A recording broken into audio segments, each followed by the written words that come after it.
है और मैं एक शराबी हूँ। अ, और मैं बहुत शुक्रगुजार हूँ आप सब भाइयों का, ईश्वर का, कि आज मैंने शराब नहीं पी है और शराब के साथ मैंने कोई नशा भी नहीं किया है।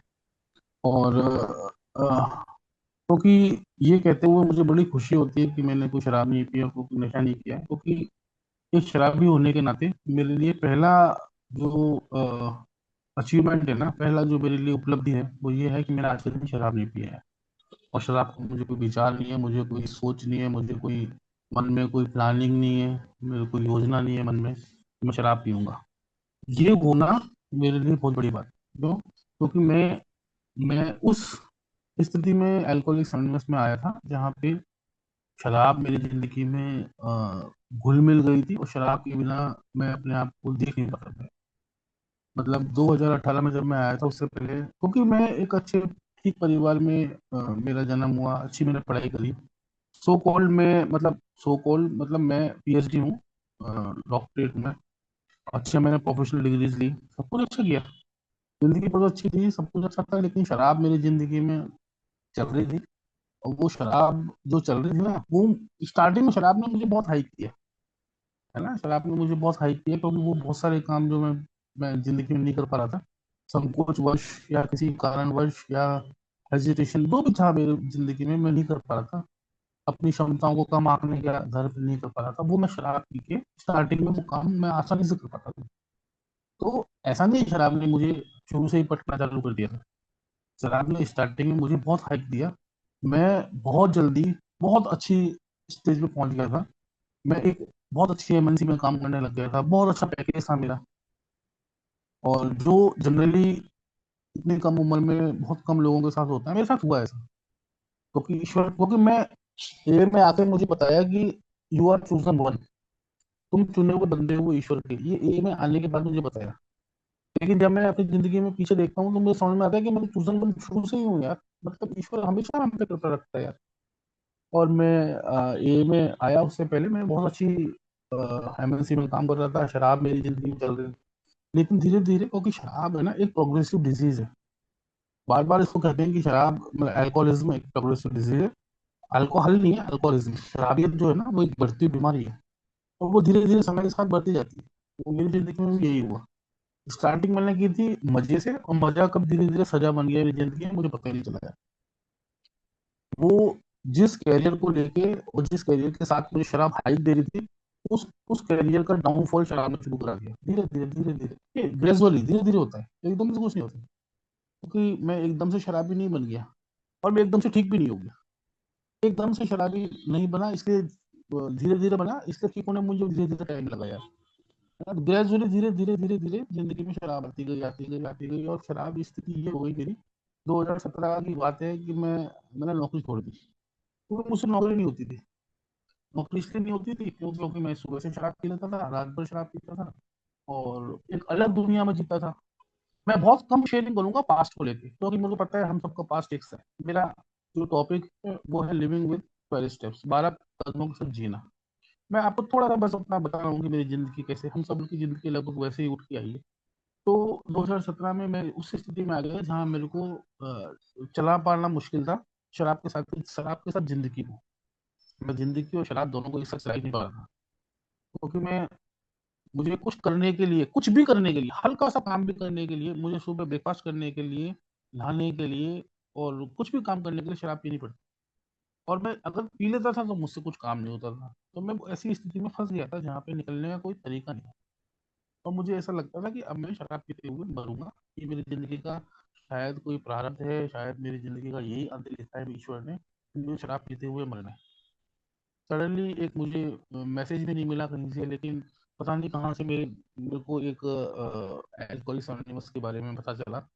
वो 2012 में पता चला था मुझे, और 2018 में मुझे याद आया। ये भी मेरे लिए बहुत आश्चर्य की बात है कि 2012 में मुझे मैसेज मिला, और मैंने बहुत लाइटली लिया, और 2018 में मुझे वो मैसेज याद आया जब मैं बहुत परेशान हो गया था भयंकर तरीके से। 2 जून की बात है, 2 जून 2018। उस वक्त इतना हो, अब इस वक्त क्या है, इस वक्त अल्कोहलिक्स एनोनिमस बड़ा फैल गया है ऑनलाइन मीटिंग्स। उस वक्त ऑनलाइन मीटिंग्स नहीं थी, तो बड़ा सिस्टम बड़ा अलग हुआ करता था, फिजिकल मीटिंग चलती थी, और वो बड़ी हिडन, मतलब लोग तो चाहते थे कि हो, लेकिन लोगों को पता ही नहीं होता था कि मीटिंग्स चलती, मुझे भी नहीं पता था। मुझे रिहैब पता था, मैं रिहैब गया, लेकिन उसमें कोई फायदा नहीं हुआ यार। 2018, जो 2 जून 2018, हम पढ़ते हैं ना, हम पढ़ते हैं। अभी आपने अपनी मीटिंग से पहले एक पूरा पढ़ा होगा, कार्यक्रम प्रक्रिया। उसमें एक लाइन थी, हम क्या थे, हमारे साथ क्या हुआ, और आज हम किस प्रकार से हैं। है ना? मैं क्या था वो मैंने बता दिया आपको, मैं क्या था। मैं एक अल्कोहलिक था, खतरनाक तरीका का अल्कोहलिक था, इतना खतरनाक अल्कोहलिक था कि मैं पीते पीते मुझे जॉइंटिस हो गया शराब। शराब पीते पीते मेरे को पीलिया हो गया। और मैं पीलिया में पिए जा रहा हूँ पागलों की तरह, 6 महीने से शराब पी रहा हूँ, पागल, मतलब इंसिनेटी, पागलपन की हद थी। और मैं उस स्थिति में ए में आया। ये तो मेरी जिंदगी हुई कि मैं क्या था। फिर मेरे साथ क्या हुआ, 2 जून 2018 को ईश्वर की मेरे ऊपर ग्रेस हुई। ईश्वर ने मेरे सिर पे हाथ रखा, जो हम सबके सिर पे हाथ रखा है किसी ना किसी दिन। वो आपको डेट आपको पता होगी, क्या डेट है आप लोगों की। और मैं अल्कोहलिक्स एनोनिमस के रास्ता मुझे दिख गया, और मैं अल्कोहलिक्स एनोनिमस में आ गया। उस दिन, जिस दिन मैं अल्कोहलिक्स एनोनिमस में आया, उस दिन जब मैं मीटिंग आया पहली बार, मैंने मीटिंग में आके लोगों को सुना, लोग क्या।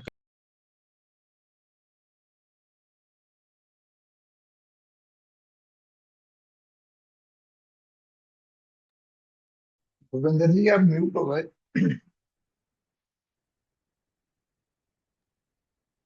सॉरी, म्यूट हो गया था, sorry.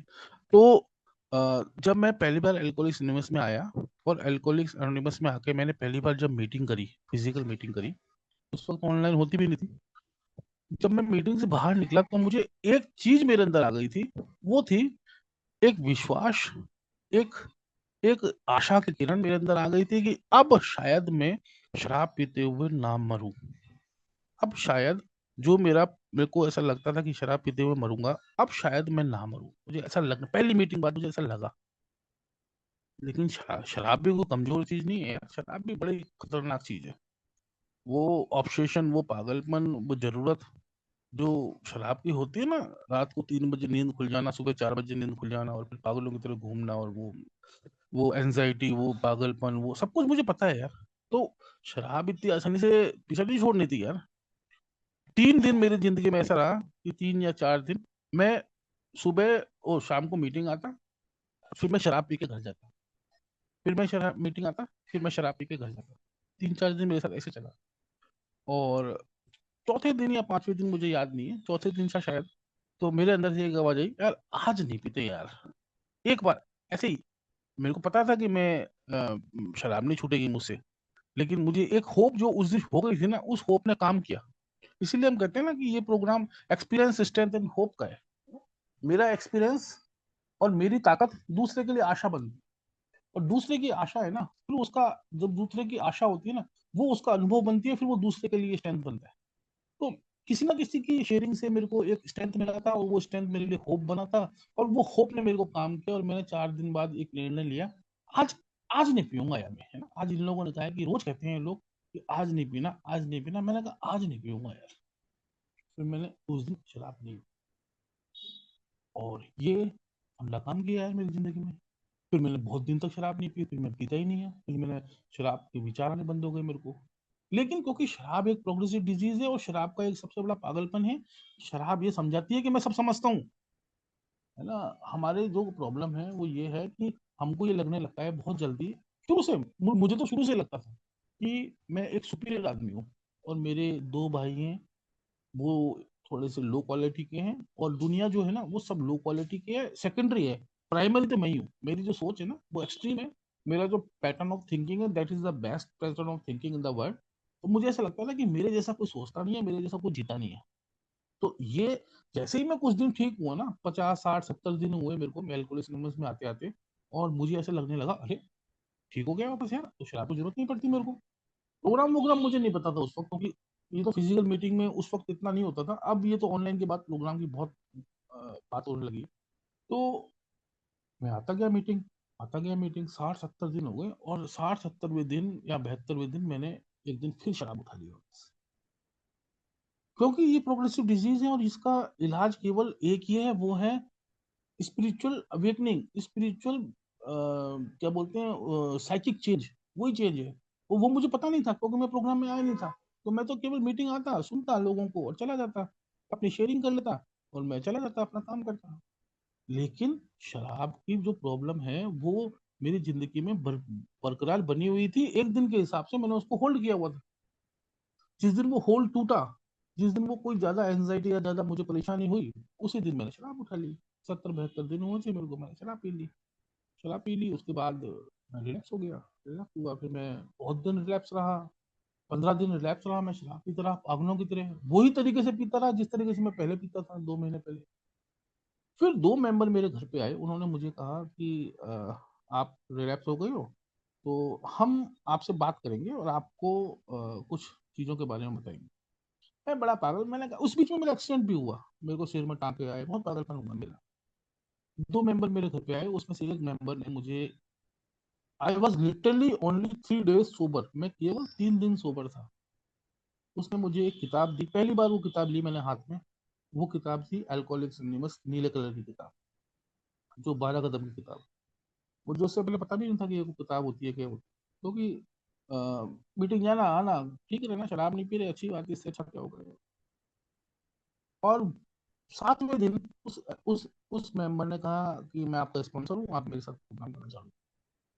That was the first day of my life when miracle comes. जब चमत्कार हुआ ना, वो मेरी जिंदगी का पहला दिन था। 7 दिन sober, I was literally only 7 days sober, केवल 7 दिन सोबर था। और उसने मुझे एक किताब पकड़ा दी और कहा प्रोग्राम करना चालू करो। और मैंने प्रोग्राम करना चालू किया, क्योंकि मैं शराब तो नहीं पीना चाहता था, लेकिन दिमाग भी इतना खुला हुआ नहीं था मेरा ना कि मैं प्रोग्राम को समझ पाऊँ, है ना। तो मैं क्या है, बस वो मुझे रोज आता, वो मेरे को प्रोग्राम कराता, फिर मेरे को मीटिंग ले जाता। वो रोज एक स्टेप, फिर धीरे धीरे सेकंड स्टेप पे आए हम लोग, फिर थर्ड स्टेप पे आए। वो मुझे बोलता फर्स्ट स्टेप का मतलब है ये ऐसे ऐसे करना है कि I am powerless over alcohol and my life had become unmanageable. मैं शराब के सामने बेबस हूँ, मेरी जिंदगी अस्त व्यस्त हो गई। तो ठीक है, मान लिया मैंने। फिर दूसरा स्टेप उसने कहा कि हमने विश्वास किया कि हमसे बड़ी शक्ति है और वो हमारा मानसिक संतुलन ठीक कर देगी। मैंने मान लिया। दूसरा तीसरा स्टेप था कि हाँ, हमसे कि हमने अपनी जिंदगी को, अपनी इच्छाओं को अपने ईश्वर के समझ के ईश्वर को देख रेख में समर्पित कर दिया। मैंने ठीक है। समझ में कुछ नहीं आ रहा था, मेरे को समझ में कुछ नहीं आ रहा था, मैं मान रहा था। क्यों? क्योंकि ये प्रोग्राम एक्चुअली मानने का है नहीं, ये प्रोग्राम जानने का है। अब क्योंकि मेरे को शराब नहीं पीनी थी और मेरे को ठीक होना था, इसलिए वो स्पॉन्सर जो कहता गया वो मानता गया। मैं जान कुछ भी नहीं रहा था, मेरे को समझ में कुछ भी नहीं आ रहा था। केवल मुझे ऐसा लग रहा था कहानी जैसे कि ये पढ़ लो, किताब को पढ़ लो, स्पॉन्सर के साथ बैठ के स्पॉन्सर जो कहेगा काम वो कर लो, काम खत्म, बस अपने को कुछ करना ही नहीं है, दिमाग लगाना ही नहीं है। चलता रहा यार। एक फर्स्ट स्टेप हो गया, दूसरा सेकंड हो गया, थर्ड हो गया। स्पॉन्सर ने कहा चल, क्योंकि स्पॉन्सर है ना आपके आगे चल रहा होता है, वो ये प्रोग्राम करके आया होता है, उसको पता होता है कि ये कहाँ से कैसे कैच करेगा प्रोग्राम। एक दिन की बात है, वो मुझे बोला चल फोर्थ स्टेप रखना चालू कर दो। मैंने अपना फोर्थ स्टेप रखना चालू किया। अब पहले उसने बताया रिजल्टमेंट की लिस्ट बनाओ, और फिर उसने कहा आपने क्या बोलते हैं इसकी, फियर की लिस्ट बनाओ आपने, और अपने करेक्टर डिफेक्ट्स जो आपके सेक्सुअल मिसकंडक्ट है उसकी लिस्ट बनाओ। बनाता गया लिस्टों को। और बहुत दिन लग गए मुझे बनाने में, क्योंकि मैं आलसी भी हूँ, शराबी भी हूँ, आसानी से काम को करता नहीं हूँ। और चाहता भी नहीं हूँ कि मैं ऐसे काम करूँ जिससे मेरी जिंदगी में रिलैक्स हो, क्योंकि मैं तो अलग तरीके से जीना चाहता हूँ। स्पॉन्सर पीछे पड़ता रहा। एक दिन की बात है, फिर वो मुझे बोला लिख लिया तूने? मैंने कहा हाँ लिख लिया। कितना लिखा? मैंने कहा सब लिख लिया। बोला ठीक है, आजा आज मेरे। So that was the second day of my life, that when miracle comes. वो दूसरा दिन था मेरी जिंदगी में, जब मेरी जिंदगी में वापस एक चमत्कार हुआ। मेरे स्पॉन्सर ने मुझे बुलाया और मुझे कहा कि यार चल तू एक काम कर, फोर्थ स्टेप लिख के लाया। मैंने कहा हाँ सुना। फिर मैंने वो फोर्थ स्टेप सुनाना चालू किया। मैं सुनाता गया अपने रिजल्टमेंट की लिस्ट, लोगों के नाम, बहुत सारे नाम थे मेरे, 200-250 नाम थे, सब सुनाए मैंने। First column, second column, third column, fourth column. मेरी फियर की लिस्ट सुनाई। फिर मेरे धीरे धीरे धीरे धीरे सेक्सुअल मिसकंडक्ट की लिस्ट सुनाई। फिर धीरे धीरे धीरे धीरे मैं उन चीजों पे आ गया जो मैंने, ऐसी चीजें लिखी थी जो मैंने सोचा था कि मैं जिंदगी में कभी किसी को बताऊंगा नहीं, चाहे मैं मर जाऊंगा ना तो भी ये बातें किसी को नहीं बताऊंगा। वो ऐसी कुछ 8-10 बातें थी जिन पे आके मैं अटक गया। मैंने कहा अब नहीं बता पाऊंगा मैं आपको ये बातें। स्पॉन्सर ने कहा, स्पॉन्सर को भी आगे चल रहा होता है, उसको पता होता है। उसने कहा कोई बात नहीं, पानी पी, रिलैक्स कर, थोड़ा घूम फिर। फिर उसने मुझे कहा तू बता, चल चल शुरू कर बताना और चीजों को। क्योंकि ये जो सब कुछ बताया था ना मैंने, ये तो बहुत नॉर्मल था। जो जो जिसकी वजह से अटका हुआ था ना मैं, वो वही चीजें थी, 8 या 10 चीजें थी। फिर मैं धीरे धीरे उनको बताने लगा, ऐसा हुआ वैसा हुआ वैसा हुआ। और लिटरली बताते बताते बताते बताते मैं एकदम से रोने लगा। बहुत रोया मैं उस दिन, क्योंकि मुझे ऐसा लगा कि मेरे ऊपर तो बहुत बड़ा बोझ उतर गया है ये। मैंने कभी किसी को नहीं बताया था आज तक ये चीजें। और सोचा था मैं कभी किसी को बताऊंगा नहीं, मेरी जिंदगी में ऐसा ऐसा भी हुआ है या मैंने ऐसे ऐसे भी किया है। और वो मुझे बताना पड़ा। पहली बार मुझे ऐसा लगा कि मेरी जिंदगी में से एक जैसे हजारों टन का बोझ सिर पे होता है ना, वो एकदम से उतर गया। और उसका एक चमत्कार हुआ मेरी जिंदगी में। मुझे ऐसा लगने लगा कि मेरी जिंदगी में ईश्वर आ गया यार, है ना। और मुझे जिन 3 कदमों को मैं समझ नहीं पाता था ना, पहला कदम कि हम शराब पीते हुए हम शराब के सामने बेबस हैं, हमारी जिंदगी अस्त व्यस्त हो गई थी। दूसरा, हमसे बड़ी एक शक्ति है विश्वास करना। तीसरा, सरेंडर करना। मुझे समझ में नहीं है, वो 3 कदम मुझे एकदम से समझ में आए। और वो मुझे 3 कदम कैसे समझ में आए, बहुत आसानी से। पहला कदम, जो जो मैं समझता हूँ ना आज की जिंदगी में, मैं लोगों से बात करता हूँ तो मैं कहता हूँ पहला कदम क्या है। पहला कदम है, मैं नहीं कर सकता, मेरी बैंड बजी हुई है। बस कुछ नहीं करना, शब्दों वर्दों में नहीं उलझना यार। सिंपल सा क्रक्स, उसका फंडा क्या है, फंडा ये है कि मैं नहीं कर सकता, मेरी बैंड बजी हुई है। दूसरा कदम क्या है, कोई है जो कर सकता है, उसके पास है पावर करने की। और तीसरा कदम क्या है, उसको कर जो, क्योंकि उसके पास पावर है करने की, तो उसको करने देना है। बस बड़ा फंडा, बहुत शब्दों में क्योंकि शब्दों में उलझ उलझ के शब्दों में फिर उसका अर्थ ही खो जाता है मेरे लिए, है ना। तो मुझे मुझे फर्स्ट 3 स्टेप ऐसे समझ में आते हैं कि मैं नहीं कर सकता, कोई है कर सकता है, और उसको करने देना है। उसमें टाइम नहीं लगा नहीं मेरे। तो ये जब मैंने 4th स्टेप किया, फिर 5th किया, फिर 6th किया, वो तो आप पढ़ लेंगे किताब में भी आके। अब अब फिर मैंने 7th किया, फिर 8th, फिर 9th, 11th, 12th, वो तो मैंने बता दिया कि स्टेप कैसे। अब बात शुरू होती है स्टेप करने के बाद। जब मैंने अपने 12 कदम पूरे कर लिए और मुझे मेरे स्पॉन्सर ने कहा, मैं 6 महीने सोबर था, केवल 6 महीने मुझे हुए थे। और मैं मेरा जॉब का ऑफर आ गया चंडीगढ़ से। और मेरे घर वाले अड़ गए, नहीं तो बाहर नहीं भेजना इसको, जैसे तैसे बच्चा ठीक हुआ है तो इसको बाहर नहीं भेजेंगे, जयपुर में ही रखेंगे, यही हमारे साथ ही काम कराएंगे, चाहे कुछ भी हो जाए, चाहे पैसे कम कमाए, चाहे कुछ भी हो। मेरे पास एक ऑफर आ गया अच्छा चंडीगढ़ का। मैंने घर वालों से मान बात की, उन्होंने मना कर दिया। मैं स्पॉन्सर के पास गया, मैंने कहा भाई जी ऐसी सी बात है, वो तो ऑफर आया जॉब का, घर वालों ने मना कर दिया। ये होता है कॉन्फिडेंस ए का, जो कि मेंबरों में बोलता है। ये होता है विश्वास ए का, जो कि हम एक दूसरे को देते हैं। ये होती है होप और स्ट्रेंथ। मेरा स्पॉन्सर कहता है चल मैं चलता हूँ तेरे साथ तेरे घर। मेरा स्पॉन्सर मेरे घर आया, उसने मेरे घर वालों से बात करी। उसने कहा कि देखो, आपको अगर विश्वास हो ना हम पे, ए वालों पे, तो मैं आपको विश्वास से कहता हूँ कि इसने प्रोग्राम कर लिया है।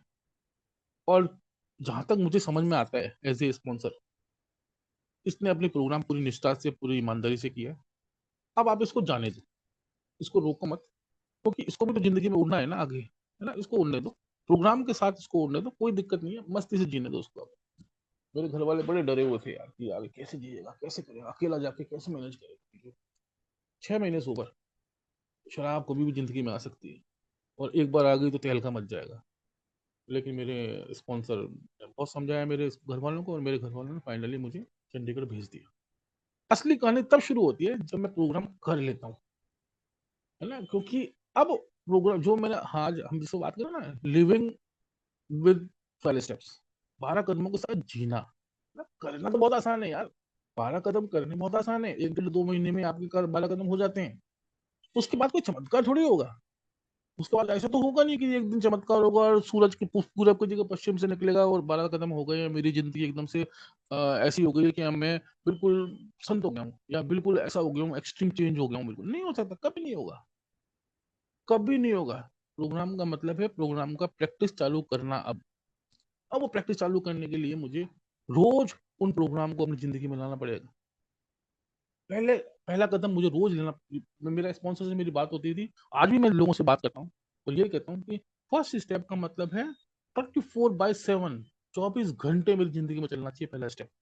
पहला स्टेप कि मैं शराब के सामने बेबस हूँ, मेरी जिंदगी अस्त व्यस्त हो गई है। I am powerless over alcohol, my life had become unmanageable. ये मेरी जिंदगी में 24/7 चलना चाहिए। 24 घंटे मेरे दिमाग में होना चाहिए कि मैं शराब के सामने बेबस हूँ, मतलब शराब मेरी बैंड बजा देती है। शराब मेरी जिंदगी में जब भी आएगी ना, मेरी ऐसी तैसी करके जाएगी। ये मेरा 24 वो पहला कदम 24 घंटे घूमना चाहिए। मेरा स्पॉन्सर के साथ मेरी बात डिस्कशन बहुत होते रहते हैं। और प्रोग्राम को प्रैक्टिस करने के लिए तो सबसे बड़ी बात है, प्रोग्राम को प्रैक्टिस करने के लिए प्रोग्राम को जीना बड़ा टिपिकल है। प्रोग्राम को कर लेना बड़ा आसान है, प्रोग्राम को जीना बड़ा टिपिकल है। क्यों? क्योंकि प्रोग्राम आपको वो करने को कहेगा जो आप करना नहीं चाहते, है ना। अब आज भी मैं प्रोग्राम को प्रैक्टिस करते हुए मुझे लगभग 7 साल हो गए, और मैं आज भी जब मैं बाहर निकलता हूँ ना, और मुझे कोई 100 का नोट दिख जाता है रोड पे पड़ा हुआ, है ना, या मुझे कोई दुकानदार गलती से दे देता है 100 का नोट, तो मैं सबसे पहला मेरे दिमाग में विचार क्या आता है? अरे रख ले यार, क्या दिक्कत है। फिर दूसरा पहला विचार जो आता है ना, वो हमेशा डिजीज का आता है। दूसरा विचार आता है, अरे नहीं यार, तेरा थोड़ी है, उसका है यार, उसने गलती से दे दिया, दे दे वापस उसको। या आज भी कोई, मतलब मैं रोड पे जा रहा हूँ और कोई महिला दिख जाती है सुंदर, पहला विचार क्या आता है? उसके बारे में गलत। फिर दूसरा विचार क्या आता है? दूसरा विचार आता है प्रोग्राम का, अरे नहीं यार, क्योंकि हमारी प्रेयर है ना, प्रेयर में तीन चीजें हैं। पहली चीज है, God grant me the serenity to accept the things. हे ईश्वर, मुझे आत्म शांति दो उन चीजों को स्वीकारने की जिन्हें मैं बदल नहीं सकता। God grant me the serenity to accept the things I can't change, and courage to change the things I can, and wisdom to know the difference. पहली चीज है कि मुझे स्वीकार करना है, दूसरी चीज है मुझे हिम्मत चाहिए, और तीसरी चीज है मुझे विजडम चाहिए।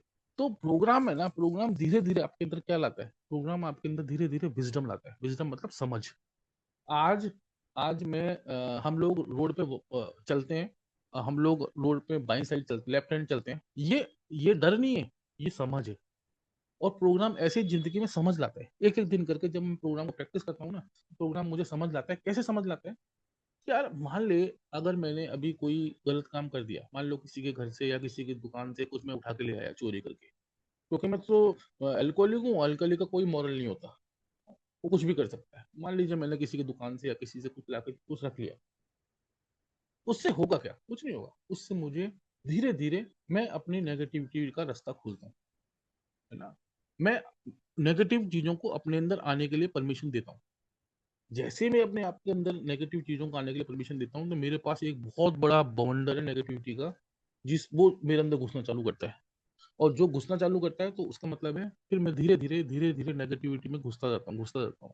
और फिर धीरे धीरे मेरी जिंदगी में जो सुकून है ना, वो खत्म होता है। मेरी नींद आनी बंद हो जाती है, मेरे को टेंशन होने लग जाती है, मेरे को ऐसा लगने लगता है कि मेरे को मैं कुछ गलत कर रहा हूँ। अपने आप को, मेरा सेल्फ कॉन्शियस मुझे बार बार धिक्कारता है। फिर उस सबसे बचने के लिए मैं क्या करता हूँ? अपने आप को रिलैक्स करना चाहता हूँ, और रिलैक्स करने के लिए मुझे शराब पीनी पड़ती है। ये मैं नहीं कर रहा हूँ बिल्कुल भी, ये बिग बुक कहती है। बिग बुक में साफ लिखा है, डॉक्टर्स ओपिनियन में, कि हम रीड, हमारी जिंदगी में रीड आता है, रेस्टलेस इरिटेबल डिसकंटेंट। हम पहले, क्योंकि ये डिजीज 3 स्तरों पर काम करती है, फिजिकल, मेंटल, स्पिरिचुअल। ऐसे ही रीड भी 3 स्तरों पर काम करते हैं। रेस्टलेस, मैं बेचैन हो जाता हूँ शारीरिक रूप से। शारीरिक रूप से मैं कहीं बैठ नहीं पाता, उठ नहीं पाता, मैं शारीरिक रूप से मुझे बड़ी बेचैनी फील होती है। और इरिटेशन, मुझे मानसिक रूप से बड़ी इरिटेशन। और डिसकंटेंट, मैं स्पिरिचुअल रूप से डिसकंटेंट होता हूँ। अरे यार, मैं जिंदगी में क्या कर रहा हूँ? कुछ नहीं कर रहा हूँ। जब मेरी जिंदगी में तीनों चीजें होती है ना, तब मतलब मुझे समझ जाना चाहिए कि शराब मेरी जिंदगी में दरवाजा खटखटा रही है। अब शराब मेरी जिंदगी में आने के लिए कह रही है। क्यों? क्योंकि ये रेस्टलेस इरिटेबल डिसकंटेंट तब तक नहीं जाता जब तक मैं शराब नहीं पी लूंगा, क्योंकि ये मुझे बेचैन करेगा, बार बार बेचैन करेगा। और वो बेचैनी का, और उस बेचैनी से, उस एंजाइटी से, उस पागलपन से, उस सोच से निकलने का मेरे को दिमाग बार बार एक तरीका बताएगा। अरे यार, इतना भारीपन, इतना पागलपन हो रहा है, थोड़ा रिलैक्स हो जाना चाहिए, थोड़ा रिलैक्स होना चाहिए। और रिलैक्स का मतलब मेरी जिंदगी में शराब, और शराब का मतलब मेरी जिंदगी में साइकिल चालू। तो प्रोग्राम को प्रैक्टिस करने के लिए दो चीजें बहुत इंपॉर्टेंट। पहली बात है, प्रोग्राम को प्रोग्राम के तरीके से समझना। ये बड़ा इंपॉर्टेंट है। मेरे स्पॉन्सर ने मुझे ये बड़ा गहराई से समझाया, क्योंकि आप लोग, सब लोग अभी नए हो या पुराने हो, धीरे धीरे प्रोग्राम करोगे, फिर धीरे धीरे प्रोग्राम को जीना चालू करोगे। प्रोग्राम करने के बाद प्रोग्राम को जीना, यहाँ से असली यात्रा शुरू होती है। कि प्रोग्राम को प्रोग्राम की शर्तों पे जीना। प्रोग्राम आपको कभी कभी कहेगा कि ऐसा करना है, और आप कहोगे नहीं यार, मैं ऐसा नहीं, ऐसा कर लेता हूँ। जैसे प्रोग्राम का एक स्टेप है, 10th स्टेप। 10th स्टेप कहता है कि मुझे रोज इन्वेंट्री लेनी है, लिख के। और कभी कभी दिमाग में क्या आता है, यार आज बहुत थक गया हूँ यार, एक काम करता हूँ, आंख बंद करता हूँ और सोचता हूँ मैंने आज क्या क्या किया था। सोच के अपनी इन्वेंट्री ले लेता हूँ। ये मैं प्रोग्राम को अपने अनुसार बनाने की कोशिश कर रहा हूँ। और इसी के साथ दूसरी बात, अगर मुझे किसी से अगर मुझे किसी से अमेंड करना है, अगर मुझे किसी से कोई क्षमा याचना करनी है, बात करनी है, तो मैं उसको कैसे मोल्ड करता हूँ? मैं उससे जाके बात करता हूँ और बातों-बातों में मैं अपनी बात ऐसे तरीके से कहता हूँ ताकि मैं अपनी बात कह भी दूँ, अपने को जस्टिफाई भी कर दूँ और उसको पता भी नहीं चला। तो ये चीज़ें हैं, जहाँ मैं प्रोग्राम को अपने अनुसार बनाने की कोशिश कर रहा हूँ। मेरा स्पॉन्सर मुझे कहता था बड़े तरीके से, वो कहता था प्रोग्राम को तेरे अनुसार नहीं बनाना है, तेरे को प्रोग्राम के अनुसार बनना है, अगर प्रोग्राम का मज़ा देखना है तो। ना प्रोग्राम आपको जीने का तरीका तब सिखाएगा, प्रोग्राम आपकी ज़िंदगी में चेंज तब लाएगा जब आप प्रोग्राम को प्रोग्राम के तरीके से जियोगे तो। क्योंकि जब मैं अल्कोहलिक्स एनोनिमस में आया था और मैं प्रोग्राम करने लगा, तब प्रोग्राम की इतनी बातें होती नहीं थी। अब तो प्रोग्राम की बहुत बातें होती हैं। प्रोग्राम के बहुत सारे तरीके हैं यार। बहुत लोग प्रोग्राम करवाते हैं अलग तरीकों से। तो मेरा मतलब है कि प्रोग्राम को प्रोग्राम के तरीके से ही करना। बिग बुक का जो पैटर्न है ना, 12 कदमों का जो स्टेप का पैटर्न है, उसी तरीके से करना, उसी फॉर्मेट से करना, है ना? और उसी के अनुसार करना। वो बड़ा इम्पोर्टेंट है, क्योंकि अब वो प्रोग्राम एक दिन का प्रोग्राम नहीं है ना, ये कि ऐसा तो है नहीं कि मैं आज कर लिया और मैं आज खत्म हो जाएगा। ये प्रोग्राम मुझे रोज करना पड़ेगा, डेली। डेली मैं अपनी इन्वेंटरी लूंगा, डेली मैं अपने आप के साथ काम करूंगा, क्योंकि प्रोग्राम को जब जीने लगते हैं ना, तो बहुत सारी प्रॉब्लम्स आती है। जैसे प्रोग्राम का एक बहुत बहुत इंपॉर्टेंट वो है कि seventh step, six step. Six step में मैं कहता हूँ ईश्वर से कि हे ईश्वर, मेरे चरित्र के दोषों को दूर करने के लिए मैं ईश्वर से तैयार होता हूँ। और सेवंथ में मैं कहता हूँ, हे ईश्वर, मेरे चरित्र के दोषों को दूर करो, है ना? उसमें आप लोगों ने शायद पढ़ा हो, उसमें लिखा हुआ है, हे ईश्वर, मेरे चरित्र के सभी दोषों को दूर करो। हम लोग क्या कहते हैं, मतलब जब हम लोग प्रोग्राम करना लगते हैं, तो हम लोगों को लगता है कि कुछ चीजें ऐसी हैं जिनको मैं रखना चाहता हूँ। जैसे मैं लस्ट को रखना चाहता हूँ, जैसे मैं अपने कुछ चालाकी को रखना चाहता हूँ, मैं अपना कुछ तो नेगेटिविटी को मैं रख के ना प्रोग्राम को जी नहीं सकता। उस प्रोग्राम में लिखा है कि मुझे अपने चरित्र के सभी दोषों को दूर करने के लिए ईश्वर से निवेदन करना पड़ेगा। ऐसा नहीं हो सकता कि मैं कुछ चरित्र दोषों को रख लूंगा और कुछ को छोड़ दूं। मैं कह दूं कि यार ये ना कनिंगनेस और लस्ट और ग्रीडीनेस ये तो मैं रख लेता हूँ और बाकी को मैं दूर कर देता हूँ ईश्वर से। क्योंकि प्रोग्राम में ना, प्रोग्राम की शर्तें ये हैं, प्रोग्राम की शर्तें ये हैं कि प्रोग्राम ने कहा है कि मेरे को अपने सभी करेक्टर डिफेक्ट्स को दूर करने के लिए बात करनी पड़ेगी, ईश्वर से निवेदन करना पड़ेगा। ऐसे ही जब मैं अमेंड करने आता हूँ, तो मैं लोगों के पास जाता हूँ ना और लोगों से कहता हूँ कि मैंने आपके साथ गलत किया, उसके लिए मैं आपसे माफी चाहता हूँ, भविष्य में कोशिश करूंगा मुझसे ऐसी चीज ना हो। बस कहना, काम खत्म। नहीं है यार, काम खत्म नहीं होता। कहने से काम खत्म हो जाता है क्या? मैंने अपनी वाइफ को, अपने माँ बाप को इतना परेशान किया और मैंने उनको कह दिया कि ठीक है, मैंने आपको परेशान किया और मैं इसके लिए माफी चाहता हूँ, हो गया काम खत्म? नहीं, मुझे उनके साथ लिविंग अमेंड्स करना पड़ेगा। लिविंग अमेंड्स का मतलब होता है जो मैं उनके साथ रोज करता हूँ, डेली करता हूँ। कैसे करता हूँ? मैं उनको कोशिश करता हूँ कि उनको मेरी वजह से तकलीफ ना हो। कोशिश करता हूँ उनको मेरी वजह से कुछ फायदा हो। कभी डॉक्टर के दिखाने ले जाऊँ, कभी कुछ उनकी मदद कर दूँ, कभी उनके लिए कुछ ऐसी चीजें कर दूं। जैसे मैं जनरली मैं कुकिंग कर देता हूँ मेरी वाइफ के लिए, मेरी वाइफ का खाना बना देता हूँ कभी कभी शाम को, वो जल्दी आ जाता हूँ। बेटे का ध्यान रख लेता हूँ। क्यों? क्योंकि ये मेरे लिविंग अमेंड्स है, ये मुझे हमेशा करने पड़ेंगे। एक बार मैं अपनी वाइफ को कह दूंगा कि मैं तुमको परेशान किया और मैं तुमसे माफी मांगता हूँ और तुम मुझे माफ करो और मैं फ्री हो गया। नहीं, ये वन टाइम शॉट नहीं है, ये मेरा लिविंग अमेंड्स है, मेरी बहुत लंबे चलेंगे। जिनको मैंने बहुत ज्यादा हार्म किया है, जिनको मैंने बहुत ज्यादा तकलीफ दी है, उनके साथ मेरी लिविंग अमेंड्स हुई। ये मैं नहीं कहता हूँ, ये प्रोग्राम कहता है। तो प्रोग्राम कहता है, इसलिए तो मैं कह रहा हूँ बार बार आपको कि प्रोग्राम जो कहता है उसको उसी की तरह करना है यार, है ना? तो इसलिए प्रोग्राम टिपिकल है। बहुत आसान है और बहुत मुश्किल है। बहुत मुश्किल तब है जब मैं प्रोग्राम को प्रोग्राम की शर्त पे करूंगा, और बहुत आसान तब है जब मैं प्रोग्राम को अपने अनुसार करने की कोशिश करूंगा। आज की तारीख में बहुत सारे अलग अलग पैटर्न्स आ गए हैं प्रोग्राम को करने के। मैं किसी पर्टिकुलर पैटर्न के बारे में बात नहीं करता। मैं केवल एक बात करता हूँ कि प्रोग्राम को करने का मतलब है बिग बुक में जो प्रोग्राम लिखा है, जैसा लिखा है उसको उसी के तरह से करना, और फिर उसी को जैसा किया है उसको उसी की तरह से जीने की कोशिश करना। मेरे से एक मेंबर था, उसने मुझसे पूछा कि भाई धार्मिकता और आध्यात्मिकता में क्या अंतर है। मैंने कहा भाई धार्मिकता और आध्यात्मिकता में वही अंतर है जो प्रोग्राम करने और जीने में है। अगर आप बहुत आसान शब्दों में समझना चाहते हो कि धार्मिकता और आध्यात्मिकता क्या है, तो मतलब प्रोग्राम करना और जीना, इसको समझ लो। प्रोग्राम करना है धार्मिकता, मतलब मैं धार्मिक हो गया हूँ और मैं मंदिर जाता हूँ, पूजा पाठ करता हूँ, मंत्र जाप करता हूँ, ये सब धार्मिकता है, क्योंकि मैं प्रोग्राम को कर रहा हूँ, है ना? मतलब बाहरी चीज कर रहा हूँ। और आध्यात्मिकता क्या है? जो मैंने प्रोग्राम में पढ़ा, जो मैंने प्रोग्राम में समझा, उसको जीने की कोशिश करना। ऐसे ही एग्जैक्टली बिल्कुल जैसे धर्म क्या है, धर्म धर्म है जो हमारी किताबों में, हमारी धार्मिक किताबों में लिखा है, वो धर्म है। लेकिन उसको जीना, वो है आध्यात्मिक। हर किताबों में, हर धार्मिक किताबों में लिखा है कि चोरी नहीं करना, बुराई नहीं करना, गलत आचरण नहीं करना, सब कुछ करना।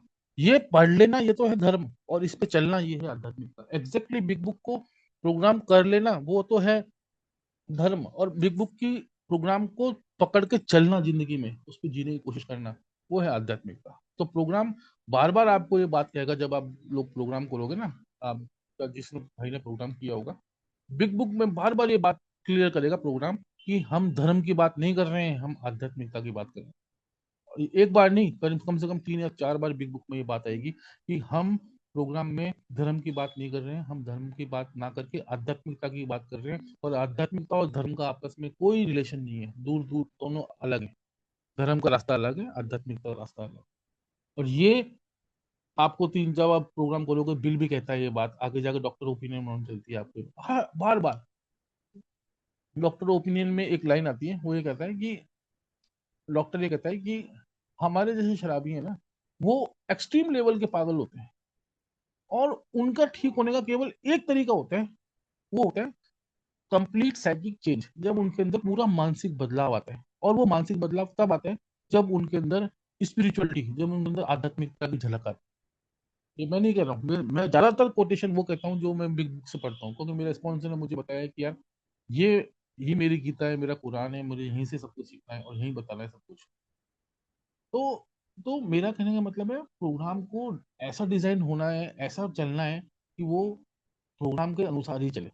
और दूसरी बात है ना, कि प्रोग्राम को एक बार करने के बाद फिर हम सोचते हैं कि हमने प्रोग्राम कर लिया, अब हमारी जिंदगी में सब कुछ ठीक हो जाएगा, है ना, या सब कुछ जिंदगी में अच्छा होगा।